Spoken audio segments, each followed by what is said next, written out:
While AEDI's work has focused on the relationships between assets and educational outcomes, the policy question that animates all of our inquiry is significantly broader. We are interested, as are many scholars and policymakers today, in constructing structures capable of reviving the American dream and placing it legitimately within reach of every child in the nation. Toward this end, AEDI's report, Harnessing Assets to Build an Economic Mobility System, Reimagining the American Welfare System, looks at the reality of constrained economic mobility today and examines how facilitating asset accumulation among low-income households could improve their chance of moving up the ladder of prosperity. This requires a critical assessment of today's bifurcated welfare system, where low-income families are mostly channeled into patterns of consumption that, while blunting the ravages of poverty, fail to generate the capital necessary to catalyze real upward progress, in sharp contrast to the asset-based welfare system that subsidizes asset accumulation for higher-income households. These differential effects are perhaps increasingly significant in today's economy, where many Americans are confronting the impossibility of ascending through employment effort alone.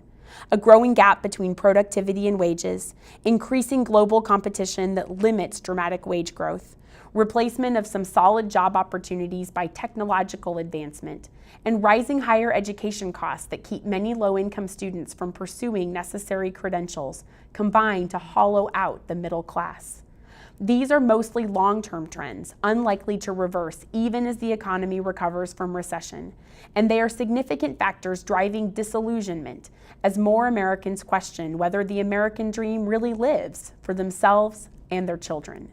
At the same time, there is growing dissatisfaction from many quarters with the functioning of the traditional, quote, welfare system. Into this political storm, AEDI introduces new research suggesting that differences in initial asset levels may exacerbate wealth and income inequality, explaining much of the difficulty that lower income households face in trying to work their way up the economic ladder. Here, we illustrate the difference in return based on initial wealth holdings. The chasms are deep. In 2011, a household with wealth at the 25th percentile saw only 35 cents of return for every $1 increase in 1989 net worth, compared to $1.81 for those at the 75th percentile. While the recession ravaged the capital stores of households at all levels, these findings illustrate how more affluent Americans are better cushioned during economic downturns and better able to rebound as the economy recovers. Indeed, this suggests that today's wealth inequality may be even more dramatic in the near future, as the hits that wealthy Americans took during the recession fade, while less advantaged households struggle with long-term forces conspiring against their prosperity. Importantly, the policy analysis in the Harnessing Assets report reveals the extent to which these differential outcomes are at least intensified, if not determined, by the very different approaches and effects of our nation's two welfare systems. Low and middle class Americans are mostly funneled into a consumption-based welfare system, where the goal is really just to move families above the poverty line, not to provide a foundation of real economic mobility and prosperity.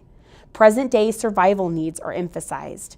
The programs on which they depend to meet their basic needs, food stamps, TANF, energy assistance, and others, mostly have asset limits that prevent any significant capital accumulation.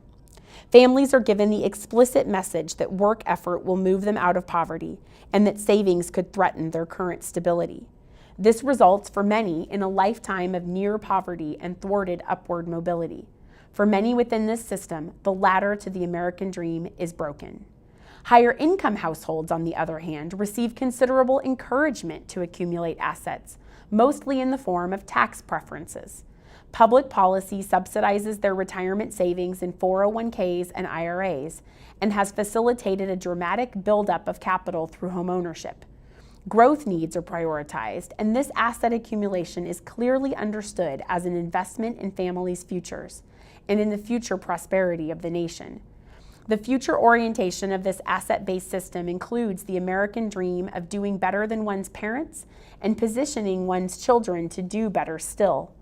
Economic well-being, not simply avoidance of poverty, is the objective, and initial asset holdings, including the emergency savings cushion every financial planner advises, as well as savings for children's education, retirement, and other milestone investments, are understood as a tool for mobility. To bridge these divergent welfare systems and restore the vitality of the American dream, we outline an economic mobility account system capable of delivering transformational asset opportunities at all life stages. This system would include income from labor, capital, and transfers, reflecting the shared effort of public structures and individual initiative. And it would finance mobility by helping children prepare to succeed in college, still the primary vehicle for upward progress in today's economy, supporting young adults in building an asset foundation and making the retirement savings system work better for all Americans, so that they can not only have a secure retirement, but build wealth to transmit to the next generation. We believe that these findings should be part of today's critical policy conversations. How can we construct tax policy so that it is an equalizing instrument supporting mobility?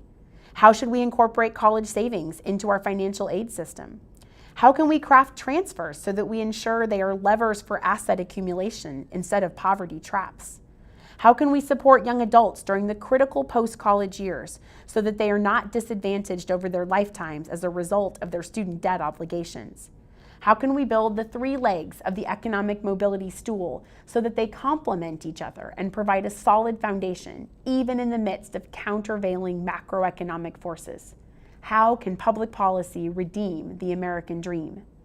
Harnessing Assets was released to coincide with the anniversary of President Johnson's War on Poverty.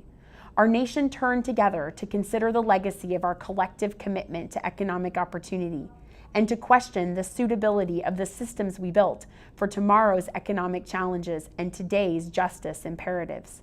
We look forward to helping to shape this debate and to working together to realize the promise of a unified, reimagined, equitable economic mobility system. We hope that these infographics have aided in your understanding of research about how assets can facilitate educational success and economic mobility. If you have additional questions about any of the research from the Assets and Education Initiative, we encourage you to visit our website or the sites for each of the reports that are companions to these infographic materials. Thank you for your commitment to building assets and opportunity for all children.